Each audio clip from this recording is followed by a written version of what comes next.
Good afternoon, everyone. I'm very pleased to welcome all of you to our closing keynote for the Welcome Week here in the Department of Electrical and Computer Engineering at the University of Texas at Austin. I'm Diana Marculescu, I'm the chair of the department, and it is my deep pleasure to introduce our keynote speaker. Daniel Cooley is the Chief Technology Officer of Silicon Labs, and he's responsible for the company's overall research and development strategy and execution. Daniel is a respected IoT industry visionary and has been instrumental in building the unmatched breadth and depth of the company's wireless connectivity portfolio. Before joining Silicon Labs, or in this capacity, Daniel served as the Senior VP and Chief Strategy Officer, where he led Silicon Labs' overall strategy, corporate development, M&A, emerging markets, and security. And prior to that, Daniel led Silicon Labs' IoT business as Senior VP and General Manager. Since 2005, he has served in a variety of engineering and business leadership positions at Silicon Labs in the US, Asia, and Europe. We have Daniel here because he's a Texas ECE alumnus. So he holds a master's in electrical engineering from Stanford University and a bachelor's in electrical engineering from UT Austin. He holds 4 patents in radio and low power technology. He currently serves on the board of directors for the Open HW Group, Thinkery, Texas 4000, and the Austin Symphony Orchestra. And he also advises startups in the Austin area. And I know he also plays an instrument, but I'm not gonna say more than that. Without further ado, I'm gonna give the floor to Daniel. Daniel. Thank you, Diana, and welcome everybody. It's great to be here today to talk with you. I'm looking forward to getting into the presentation right now, but I wanted to mention before then that I'm here for you today, and I do see the questions, the Q&A panel. So if you have questions while I'm presenting, feel free to raise your hand or to go ahead and type that in, and might hit that live. So let me go ahead and get started.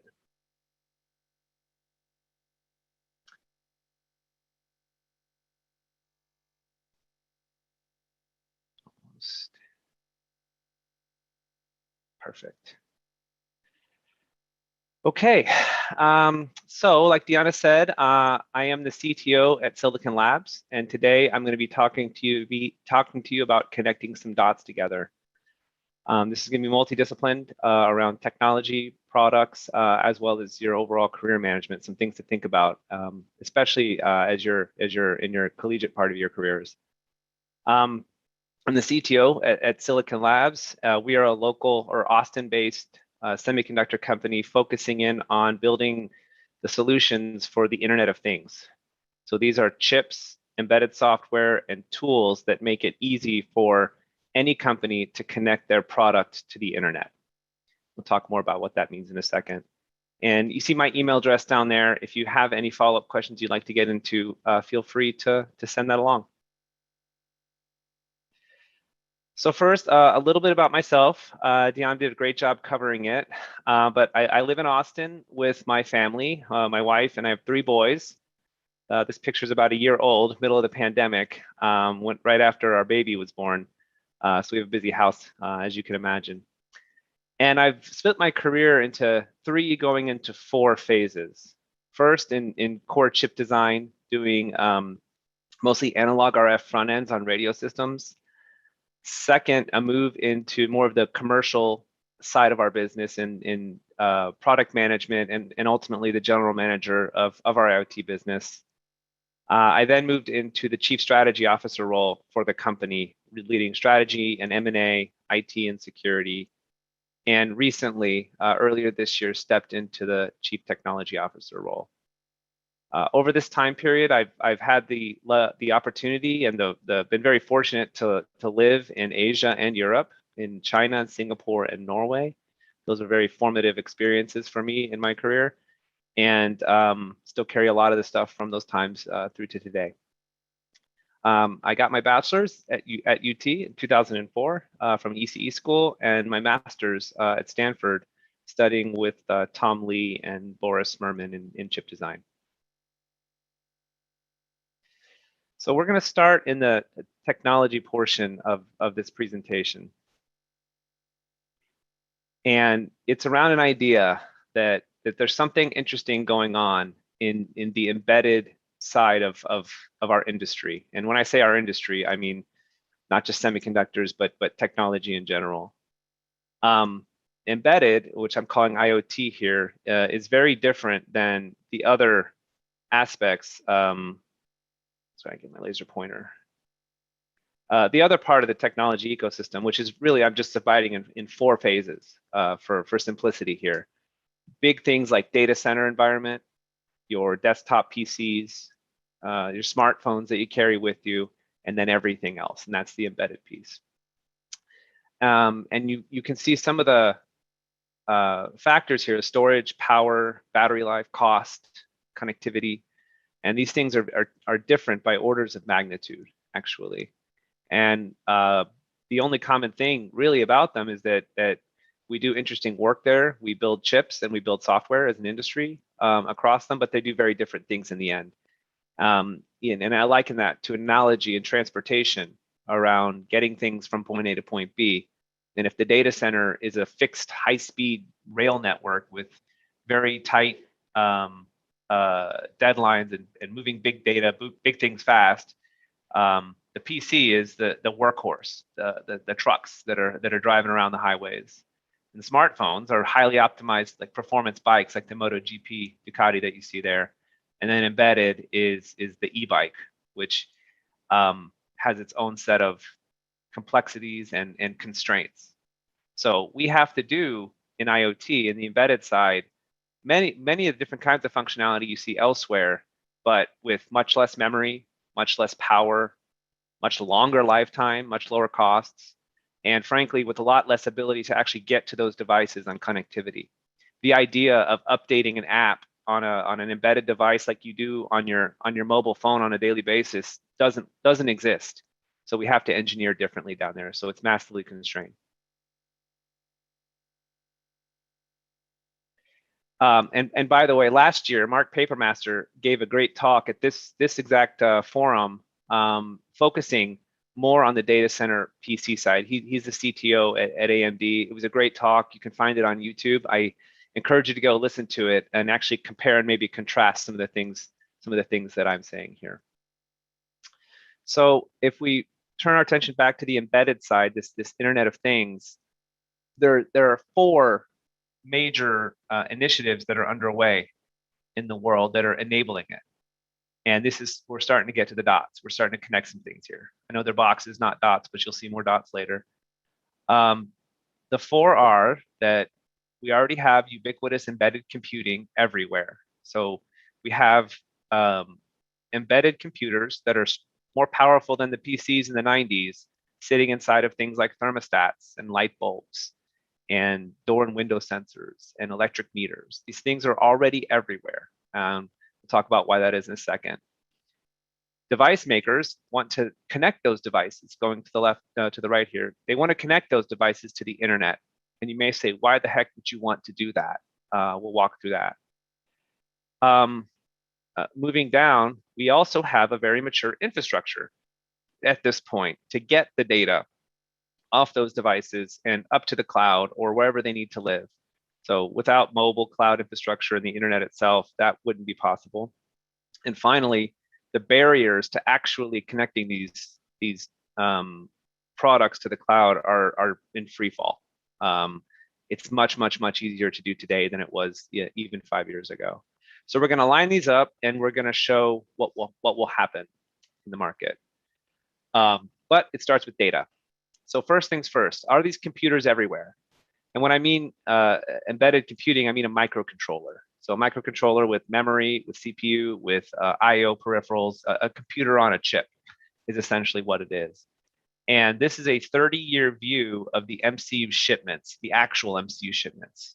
And you can see that it starts off in about 2 billion unit range back in 1991 and has ramped pretty consistently over the years to approaching and actually now more than 15 billion units a year. So you have 15 billion computers shipping a year.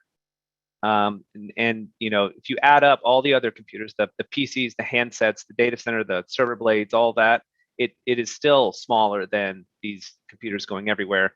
And as an example, someone recently took an IKEA light bulb and put Doom on it. I mean, there's a common thing in the world to see what you can put Doom on, and they put the video game Doom and ran it on one of these light bulb computers, which is kind of give you an idea of what you can do with them. So, it wasn't always up and to the right. You see some things happen. The dot-com bust, which if you're old enough to remember, was a very big deal. That's when I was in college. I was living through that. We have the global financial crisis here, very big discontinuity. And then very recently, we had really what amounted to a cycle pop around geopolitics with China and US and trade war in 2019. And the pandemic isn't even on this. But we won't go into that during this talk. But yeah, at this point, it's fairly safe to say these computers are everywhere. And we'll talk about why they want to get connected. So when we got into this business about 10 years ago at Silicon Labs, I was part of that, and the use cases were fairly narrow, but we could see them getting really, really big over time, almost to the point where every embedded computer, every MCU on the Earth was a candidate to connect to the internet. And over the years, I've collected a few reasons why. Why is that? Why would someone want to take something as simple as a light bulb and connect it? And these are just 10 of the reasons here. Everything, I'm not going to read through every single one of them, but it's touching almost every part of our economy and the fundamental drivers for it. I mean, first and foremost, people want it. You want your TV now connected to the internet. And that just wasn't the case 10 years ago. An internet connected TV was a very rare thing. But now you wouldn't buy it unless you could get your YouTube or your YouTube or your Netflix or whatever directly on it. There are new use cases coming out all of the time with an internet connected device, such as the voice assistants. I remember getting my Alexa for the first time, and it was kind of like magic, something that I grew up, watching Star Trek, wanting to talk to a computer, and here I was finally able to do it. We take it for granted now, but it was a very big deal. So these are very consumer driven, over here, but there's so many more reasons for the IoT to emerge, from total cost of ownership and lifetime, government compliance, shelf labels. You may say, how the heck is a shelf label allowing you to do government compliance? But a simple example, a few years ago, I'll pick on Whole Foods because they're an Austin company here, and Whole Foods got sued by Massachusetts state government because there was a big price discrepancy between the shelf and the register, and obviously in the wrong direction. So someone would see a product on the shelf, maybe $1, and go to the register, and maybe it was $2. And so they rolled out electronic shelf labels to drive very tight alignment between the pricing in their systems and the pricing on the shelf. So that's just an example. Beyond that, things like efficiency. We see a lot of agricultural pickup, plants, but also livestock. I mean, cows are very expensive animals. They are very valuable to the farmers, and people want to sense, what's the cow doing? Where is the cow? Is the cow sick? Are they eating? Are they eating the right things and stuff like that? So we're seeing a lot there. Safety, reliability, new business models. Every company on the planet making things now is thinking hard about what an internet connected device allows them to do. And that just wasn't the case in the past. Convenience, simple example, your AirTag. I don't know if you have these. I don't know where mine is right now, but finding your stuff. Where is my stuff is one of the biggest questions. I have 3 kids in my house, and where's my stuff? It comes up almost every day. Where are my keys? Where is the remote? Where's the dog? Other industries here, like insurance, can lower their costs, lower their premiums if they can detect things sooner. Water leaks is a very big example. Lastly, revenue. You can actually drive revenue through an IoT device. This is actually a shelf label, believe it or not, but you can market it. You can show sales. You can do a lot. So there's a lot more than this in the world for IoT devices, but I haven't come across one industry that can't benefit. So we're seeing big pull from our customers for sure. It's not enough to want to connect your device. You have to actually get the data out and into the cloud and manage it. So you need a lot of infrastructure to do that. And that infrastructure now is here. And the way I went out and tried to find my data was, I was like, how many people are using the internet overall? How many smartphones are there? Because that's the primary interface to the IoT. And then where is the data going? When is cloud going to get bigger than on-prem data center? So what we can see now is that about 2/3 of the people on the planet are using the internet. 2/3, 2 out of every 3 people on the planet. And this includes children, by the way. If you just think about the adults, it probably is bigger percent. So if you're not using the internet, you probably know someone who is. And so you can use that as a good gauge of the maturity there. On the smartphone side, we're starting to see about half, 1 out of every 2 people on the planet is using a smartphone. And that just wasn't the case even 10 years ago. Most people on the planet maybe had a phone, but it was a feature phone, or it was a simple device to make phone calls, not send data around. These things we have now are primarily pocket computers, more so than phone. So yeah, about 3.5 billion people on the planet now using a phone. So you either using a phone, or on average, if you're not, the person next to you is. And lastly, and this is probably the single biggest lever that is happening today, is cloud spending. So 2019 was the first year that spending in the cloud, so AWS, Azure, Google, Baidu, Tencent, cloud spending was bigger than on-prem data centers. The trend was the trend already, but you can see we blew past in the year of the pandemic. Everything is shifting into cloud. And one of the things I run at Silicon Labs is IT, and I can tell you almost every single thing we do now is SaaS-based cloud apps. There's only a couple left in our own data center. We do our own chip design. Maybe one day that'll go to the cloud, and we have SAP running in our data center. So everything else is shifted to the cloud. So it scales much more easily. The fourth piece that's important, it's remember, these computers are everywhere. People want to connect them to the internet. The infrastructure to do so is out there, but how hard is it? Really, how hard is it? And this is where Silicon Labs comes in, and where I've been spending the bulk of my career, is reducing the barriers to connect those devices and manage them. That's the other piece here. And I'm going to walk you through four trends on specific time instances that are enabling this. The first is compute. These are computers after all. What's happening on the processing side. The second is on connectivity. Again, you got to get this device, you got to get the data off the device somehow. Third is, and we're living through this one now, security. So once you have a computer that's connected, you have to secure it. Every other platform has gone through this. Things like your PCs. I remember in the 90s, malware and banner ads and all this kind of stuff happening. And then on mobile phones as well, especially prior to about 5-7 years ago. So you got to secure these things. And then the next phase where we're heading into right now is making these devices truly smart. And this is where machine learning and a lot of the work that's going on at UT, actually in Diana's group especially, it comes into the fold. So let's go into the first piece here with compute. And you're going to see a kind of a framework that includes a prior state, a catalyst, today's state, and then some descriptions. So in compute, it's been about standardizing on the ISA, the instruction set architecture for CPUs and IoT. Prior to the mid 2000s, everything was proprietary out there.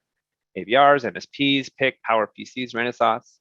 When I was at UT, we were coding on Motorola 68,000 microcontrollers as part of our microcontroller class. I bet I don't know what it's on, but I'm guessing it's on an ARM core today. But then something happened in the mid 2000s, and I looked for this catalyst event, and I timed it to ST's announcement of the Cortex M3 CPU license from ARM, and that set us down a path in the embedded space where the proprietary architectures lost share. What was a highly fragmented proprietary market with code compatible, you couldn't port code between manufacturers, turned into something that you could. I'll show you an example in a second. But the kind of chips that were floating around in the IoT at this time ran with one CPU core with about 128 to 256K of flash and less RAM, low clock speeds, and pretty old technologies at this point, like 180 nanometer. This is not cutting edge 7 nanometer, 5 nanometer stuff coming out of TSMC right now. As my proof point to this, I plotted out the MCU shipments, Cortex M MCU shipments, which really went from 0 to about 1 billion units in MCU over about 4 years. And that's very fast in the MCU world. MCU world doesn't run as fast as PCs or cell phones. It's a little slower. It's not as slow as automotive, but it's slower than PC.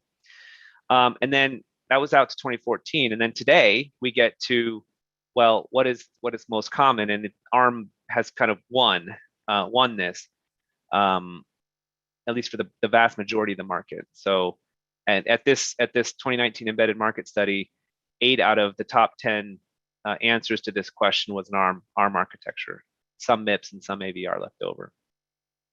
I mean, one thing that is coming to challenge this paradigm maybe is RISC-V.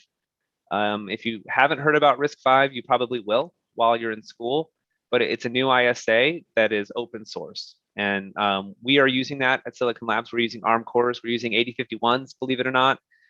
We use all kinds of cores for different reasons, but we'll see where the RISC-V goes. Next is on connectivity. So at the end of 2011, kind of what was starting. From 2012 to 2016, connectivity went through a rapid growth phase. And it's a similar story on standardization.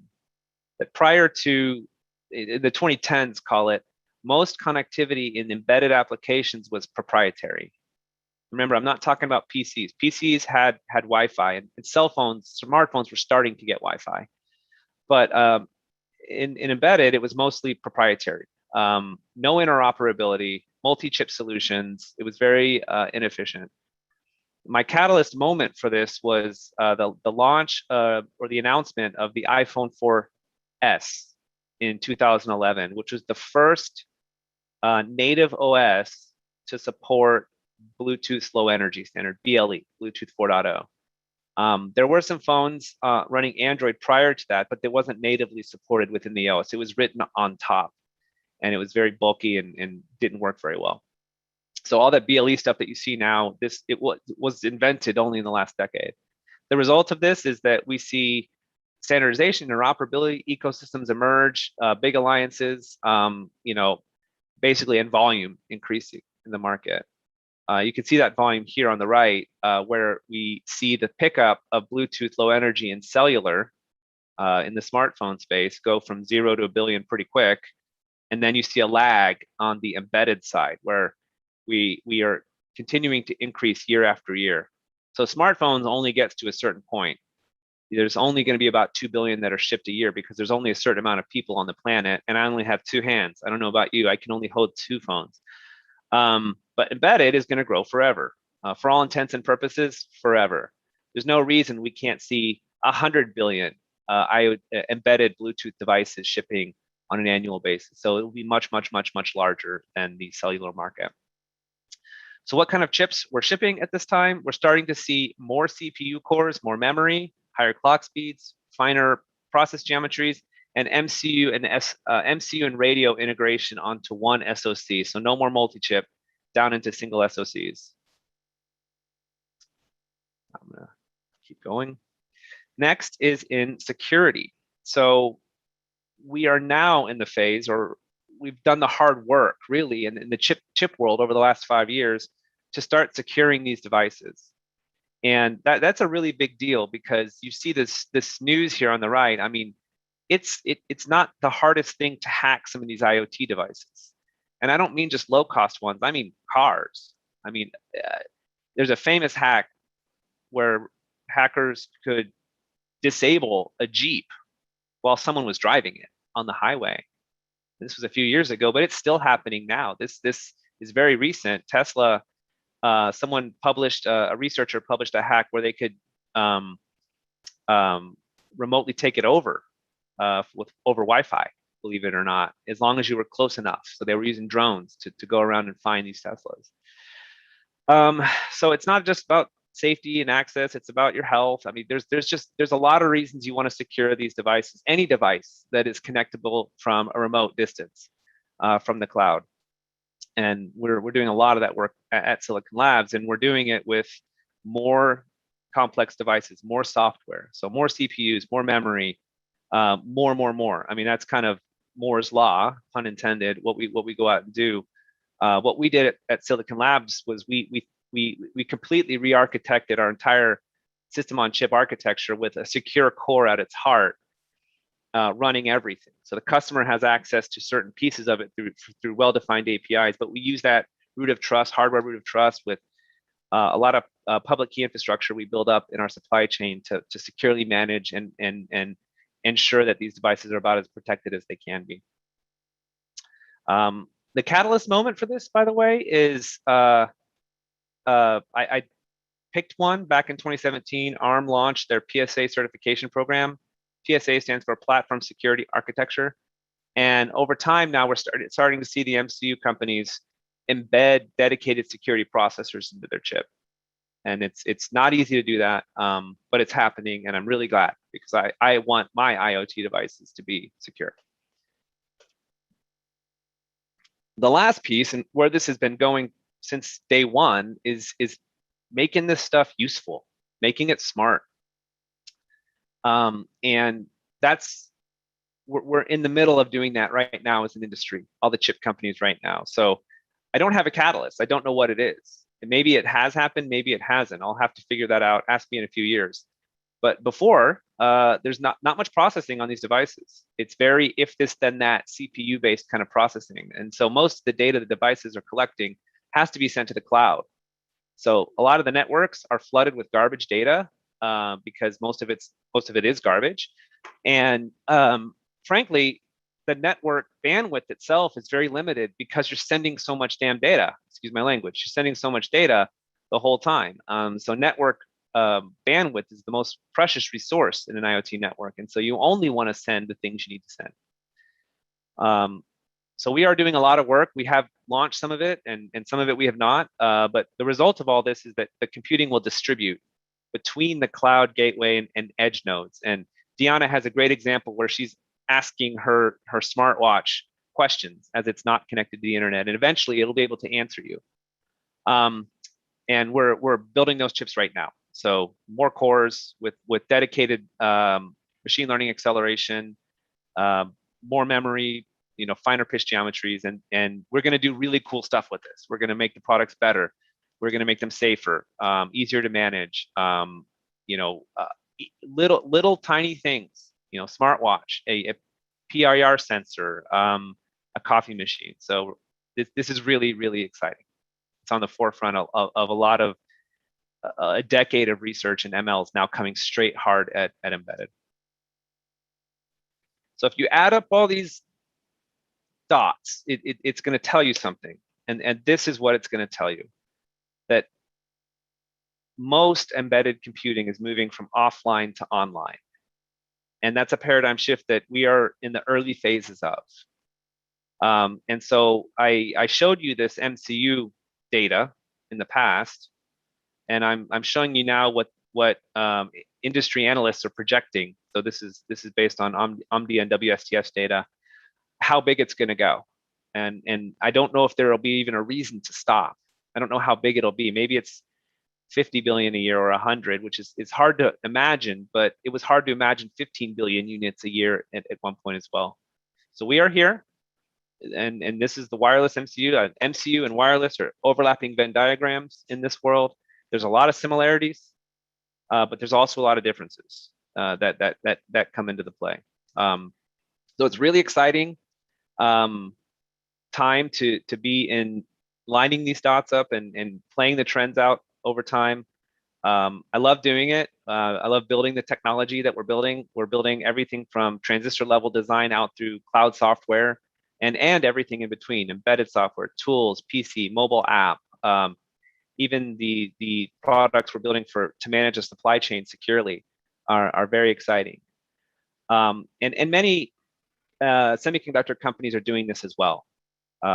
There's when I started my career in semiconductors, it was very stratified. Semiconductors only did up to a point, and then you sold your product, and your customer would take it and do more and more and more. Those lines are blurring now.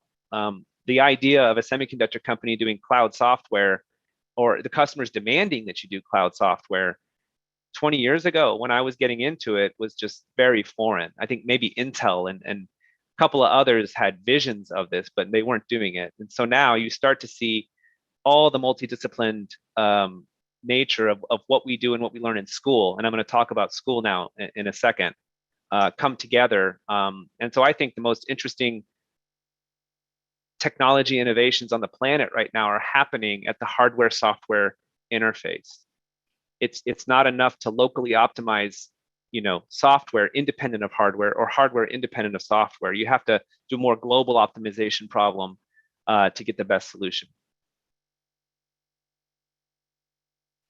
So with that, I'm going to move into the next part of the talk, and this is, a little bit of advice. Actually, I guess is the best way to put it, because I get asked these questions a lot by people, and so I figured some of that would come up here, and I hope you have other questions. But I would like to ask everybody to strongly consider building a very diverse collegiate experience. And this doesn't matter if you're a graduate student or an undergraduate student. While you're at UT, you have probably the best opportunity in your life in terms of raw diversity, raw number of things you could go do right now. And I just wanted to share a little bit about my experience. I didn't plan to do it this way, but this is what ended up happening for me, is that I came into school actually as a mechanical engineering major. And I switched to double E pretty quickly. I think it was thermodynamics and reading steam tables in the back of a book. We didn't have all the tablets and things like that back then. So I switched over to double E, and I just fell in love with it. And I ended up spending a ton of time. And this is the old building where it's gone now. This is the old ENS building. I had a lot of fond memories there, and I remember when it was getting torn down. I was like glad that's great for the students, but I also had some fond things, and I spent a lot of time there. We'll talk about time in a second. But that wasn't all I did. I didn't just my college experience wasn't the sum of my course load. I did more. I spent a ton of time in music, and when I entered school, I actually thought I was going to do music or switch into it. And I had really fortunate experience to play with under Jerry Junkin and his wind ensemble, and in chamber groups and in private lessons. And I spent probably more time in the music school my first couple of years than anywhere else. And it was very formative for me. You learn a lot of discipline in music, and gives you a lot of appreciation for making, getting things right. In music, there's pure talent, but then there's no substitute for putting the hard work in. And that is a lesson that I carried into my engineering career, is that there are no shortcuts. And you got to be very careful about assuming that there are. So I invited him to the talk. I don't know if he's here, but it was a very important part of my college experience. And I still think about some of the performances that we have. Last, but certainly not least, I did something completely different, which was I rowed on the rowing team. And this is just a little photo I found back in 2002. And there's some chat coming in. There's me, believe it or not. And I spent a ton of time in rowing on Town Lake, and training and traveling, going to Boston, going to San Diego, going to kind of these really old races where you could see a lot. It's just a totally different world than anything like music or anything like engineering. And again, no shortcuts. You got to sit down on that erg and you got to pull and you got to row and you got to be with your team. And this is where I really got drilled on teamwork and how to move a boat fast and the dynamics there, which is more important in engineering now than it's ever been. There is no such thing as the single person who's going to move a mountain in an engineering company at this point. It's all team based, and in some cases, as knowledge workers, getting the team dynamics right, regardless of the sum of the individuals, is the most important thing. So I learned that. So spent a lot of time doing this. I was trying to figure out how many hours it was because I like to quantify things, and I decided there's only 1,000 hours a year of work when you're in college, because you have summers and you have breaks and all of that. Usually it's 2,000 hours, but it's 1,000 because of all the breaks. And I figured I spent like one third, and I don't know where the other third is. Maybe it was taking the bus or tutoring or something like that. But you got to put time in, and when you look back over your time in school, I hope that you see other kinds of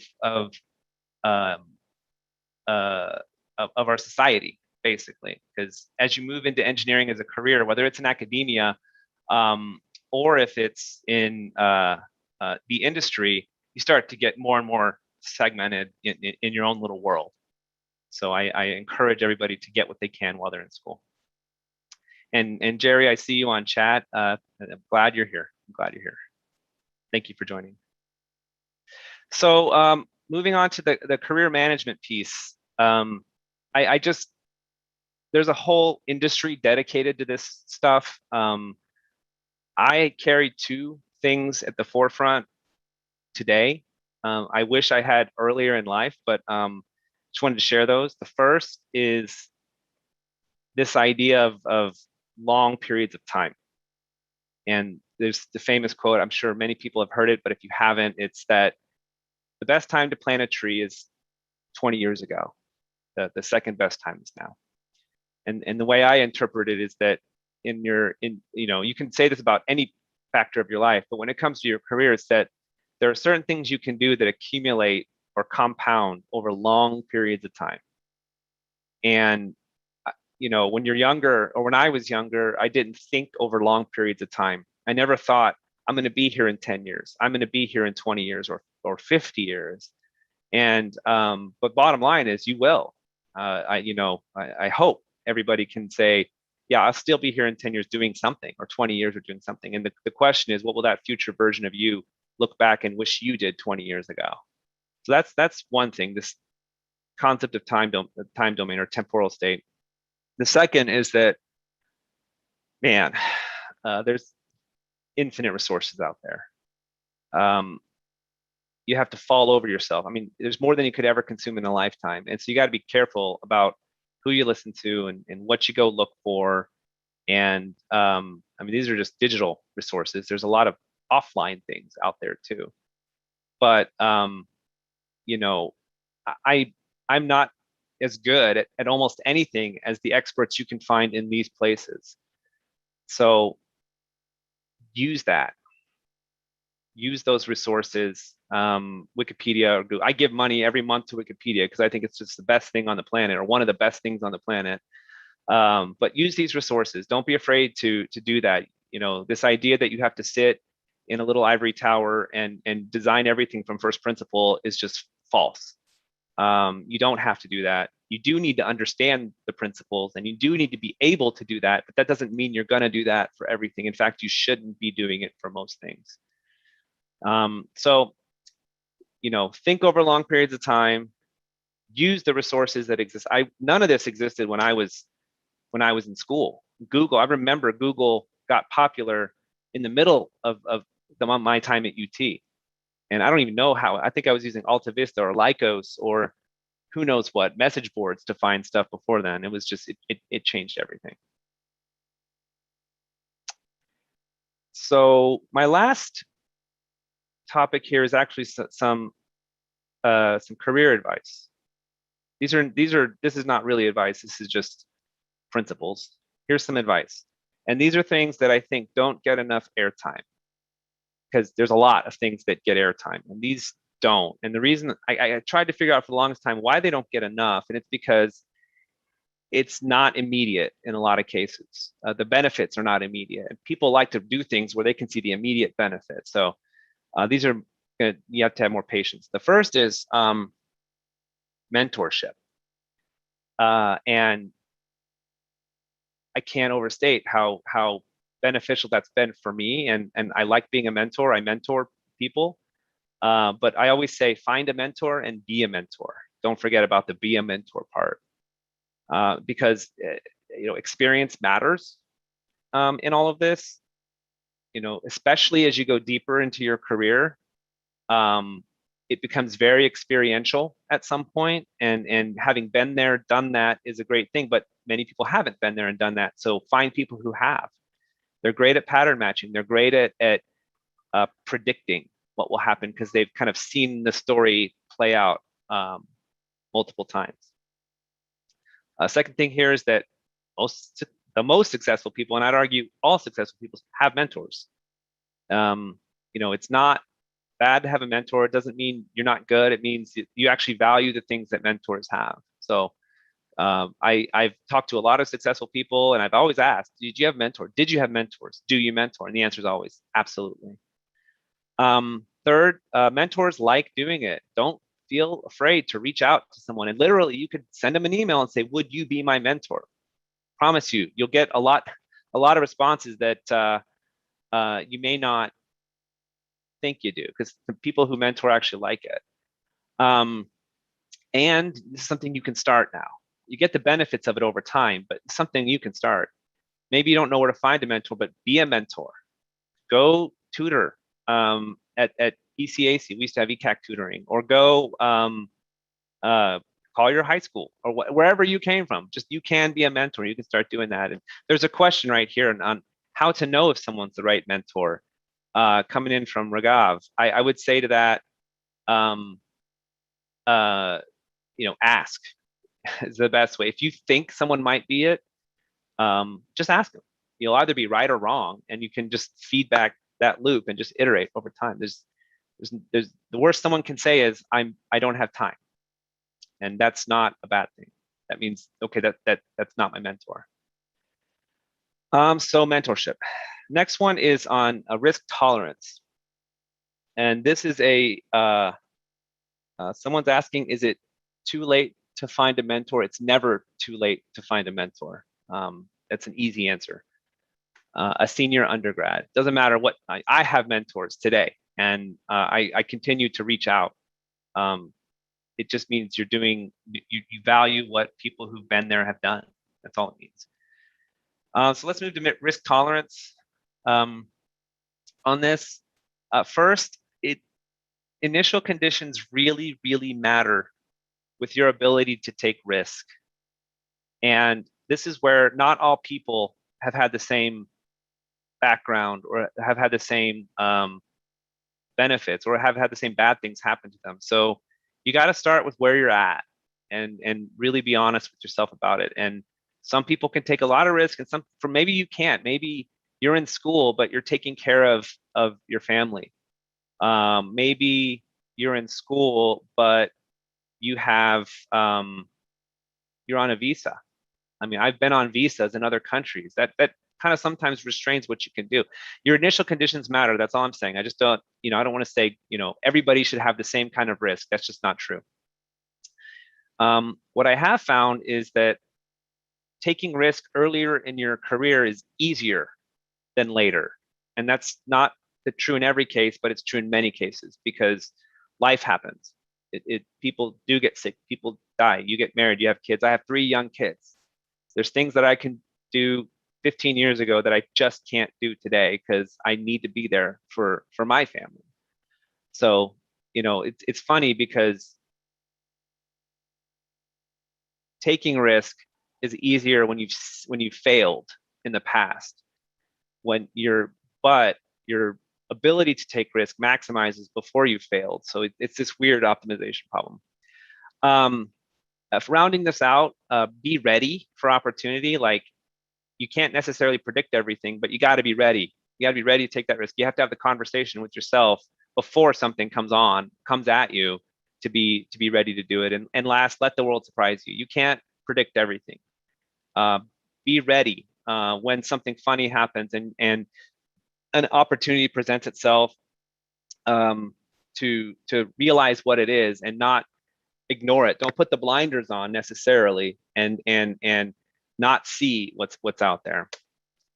And my last thing, before we get to hopefully some Q&A and some chat with Deanna, never, ever, ever let your curiosity die. This is something that wasn't obvious to me until later in my career. And frankly, I'm still mid-career, but you cannot be the best. You cannot push state of the art unless you're curious about it. And there's a high correlation to being curious and success out there. But people who do meaningful work, and I think most people here would raise their hand and say they want to do meaningful work.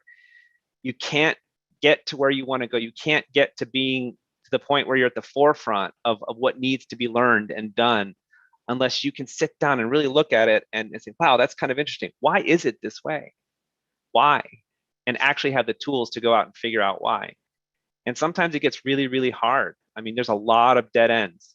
And I think in academia, especially, it's very lonely. You have to have the energy to keep going. And the curiosity is kind of that energy to me.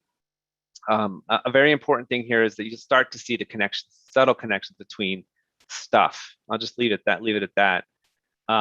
If you just constantly asking yourself why, and then going and figuring it out and just feeding that, you'll start to see a lot of things connect. And then lastly, if you do lose it, it's hard or impossible to reignite. I've seen a lot of people get to the point where they just stop questioning anything, and some of the spirit and value kind of flies out the window at that moment. And I don't know if they get it back or not. I know that I feed my curiosity every day in some way. It doesn't have to be hours of reading a book. I wish I had more time for that. I don't anymore. But you can find little things to do. So that's it here for the talk. I covered some technology and how to line up where you point your innovation engine at. And I went through some ways to think about your time at UT. And welcome back, everybody. I know that this is what this event is, so welcome. And then some things to think about, especially while you're a student, to managing your overall career, whatever that looks like. It may not be in engineering, frankly. I know a lot of engineers who get out and they don't actually engineer, and they still carry forward a lot of the things they took from school. So I will turn it back to, I'll stop sharing here and turn it back over to Deanna, and maybe we can have some questions. Thank you so much, Daniel. This was such an inspiring keynote, and I'm sure many of our students and our attendees have more questions. In fact, there's a question asked about how can we find a mentor in our discipline, specifically in software engineering or data analytics? Oh, sorry, getting a drink there. Good question. So in general, how to find domain-specific mentorship. It depends on the domain, frankly. I don't have a great answer for software and data analytics. Maybe you can follow up with me on an email and I can point you in a good direction there. Just off the cuff, I don't have a perfect answer for that. I apologize. Why don't we take another one? Well, I can suggest, students should reach out to faculty in that area, and perhaps more senior students. Peer mentoring always is an option. And of course, if they reach out to you, Daniel, I'm sure you'll also be able to help them. I've never not answered the question. Right, I'm sure. Willie has a question. Why were there not concerns about security until everything was connected? And why do you think security will end this year? A great question. There were concerns about security always. The problem is once a device is available for remote hacking, the number of people trying to hack it goes up exponentially. So for example, I've got a Nest thermostat sitting there on the wall. If it wasn't connected to the internet, I'm not too concerned about someone being able to break into it. If it is connected to the internet, I do worry about that. So it's the remote attack angle. There are local attacks that are obviously concerning in a lot of applications, like a payment system or a medical device in a hospital. But it's the remote attack capability that makes it big. And I don't think security will end this year. What I was trying to show was 4 phases that line up in connecting dots in leading to something.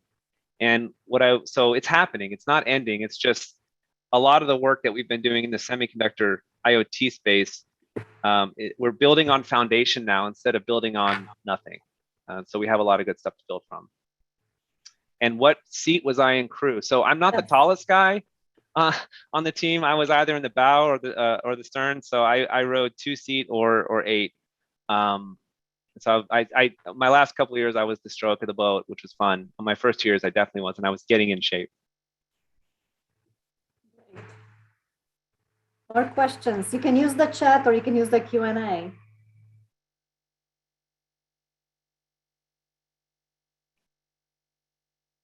Maybe I can ask a more general question, Daniel. So you talked about the different phases. We're now in the smart, or identifying how our devices can become smart, or how can we exploit or explore the possibilities of that happening.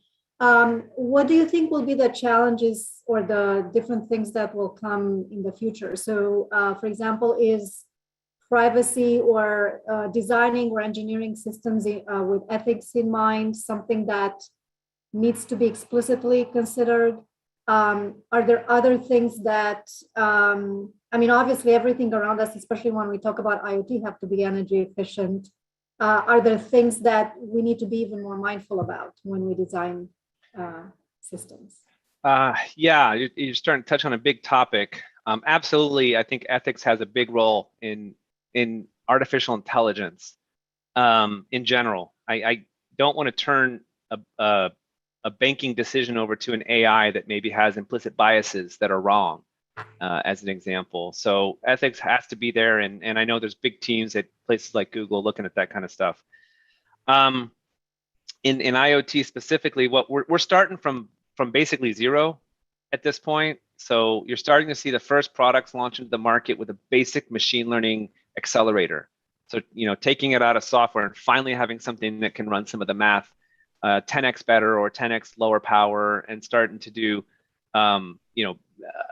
higher value algorithms as a result. So we're at the point now where it's basically basic inference on these devices, looking for events, whether it's a simple word that someone speaks into a microphone, or detecting a vibration on a motor that's, okay, the motor's starting to something's wrong. Go get that before the motor destroys itself. Or a microphone, like listening for something like a gunshot or a window breaking. People have been trying to do this functionality for a long time. Now they have this new tool and they're using it. From there, we're going to go pretty far, I think, in the end, to the point where a lot of the intelligence doesn't have to even get to the cloud for action. And it can be more private. I don't know if it will. We'll have to see. That's more about government regulation than what the technologies are capable of. I personally hope we do have privacy. I don't like the idea of 1984. Then again, I use my Alexa, and Amazon's listening to everything I do. So, it's kind of going to be that trade-off on what people are willing to accept. We have a question from Ryan. Why choose Silicon Labs versus another Symptom Company? Good question. So it's funny. When I started looking for internships, was in the depths of the .com bust, and let's just say it was not a great time to be going and looking for jobs. And in fact, I had failed so it was my second year, and I had pretty good GPA, but I had switched majors, and so I was a little earlier in my course track than most other people in their second year. I didn't get it. I didn't get an internship that fall, and I got a lot of interviews because I had good GPA, but no one was picking me. And I had a job at Barnes and Noble, where the bookstore is on the drag, and I got a call from one last company, Silicon Labs, at the last minute had decided to do an intern program, and I raised my hand and went in and interviewed, and I got one of the spots. There was only 3, I think, that summer. And so I didn't set out to join a silicon company. I set out to get a job.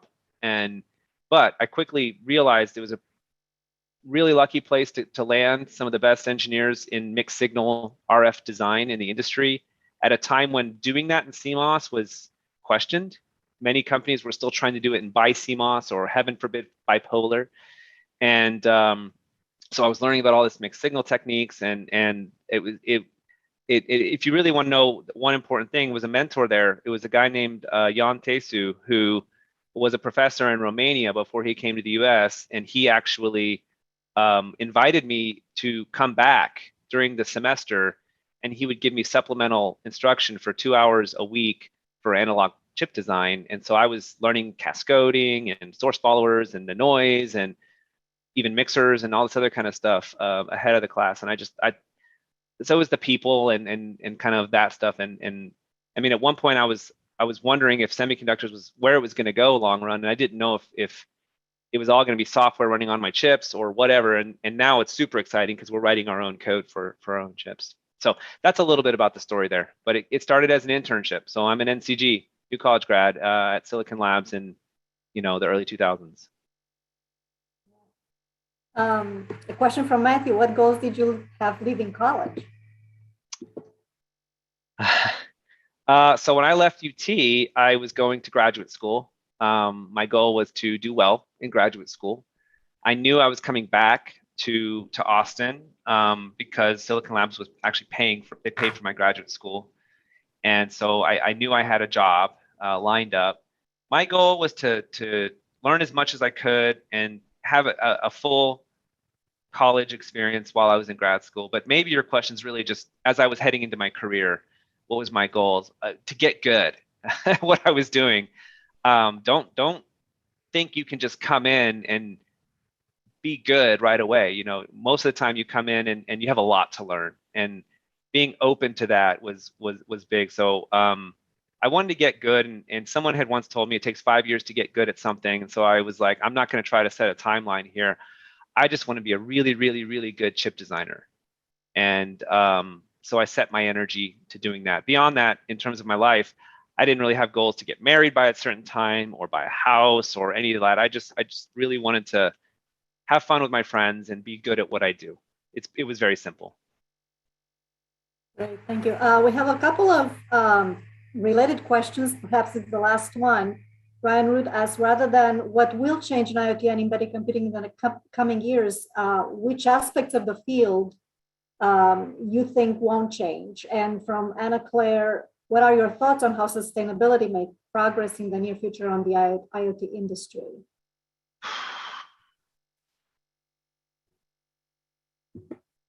Good question. I think consumers don't want to see the technology. They don't care about it. There's some people that think it's cool to have the latest, I got a Wi-Fi 6 access point in my house doing Wi-Fi. Most people don't care. They just want their stuff to do more of it and better. Whether it's, I have a couch, they want it to be a better couch, or I have a TV, I want it to be a better TV. The real trick is like cars, you don't necessarily want to get in your car and you're not going to buy a car for the engine. Some people do, but most people don't. And so finding a way to connect the technology to what people care about without pushing the technology to the front, because the technology is only there to enable something, enable a function. It's not to be the thing itself. So what's not going to change that? No one wants to see the technology. They want all the benefits from it, but the consumer doesn't care in the end, and nor should they. And they never have. And that's not bad. It's just the way it is. And then so there was a question on sustainability. I don't remember exactly what it was. I do want to hit that. How So the question was on how sustainability may progress in the near future of the IoT industry. Well, I'm going to interpret this question as, is the IoT going to grow? Like, is it a sustainable growth path? It is. And there's a lot of data showing it. I won't go into excruciating detail. You can hit our investor relations page at Silicon Labs if you want to know, because we're investing a lot to be a lot bigger. But the embedded CPUs that are out there are connecting to the internet at an increasing rate. And there's new applications that are emerging that don't have MCUs that are now coming. Like, think about a pallet or a tire, or I mean, so many things that have never been connected. The paper shelf label that turned into an electronic shelf label, there was no MCU there. It immediately was something connected to the internet. So the growth's there. It's going to grow 10x, 100x. I don't know. There's not many industries that are doing that right now, which is one of the reasons it's so exciting. There's so much greenfield out there, and not to say that the other places are not. I mean, what's happening in the data center is amazing, and smartphones is kind of consolidated. There's only a couple of companies, and PCs are similar, but automotive is big. I mean, 5G. I mean, there's so many good things happening. You're in a really, really, really good spot entering, being in school when you are. Like that's in many ways lucky. So I look forward to seeing what you're going to be able to get done. Hey, well, we're actually over time, so I would like to thank again Daniel for being here and for giving us the closing keynote for the Welcome Week. It was a really inspiring talk. Thank you all for coming. Thank you for attending, and thank you for all the insightful questions. Again, thanks, Daniel. Welcome, everyone. Have a great semester. Thank you, everyone. Thank you, Diana. Thank you.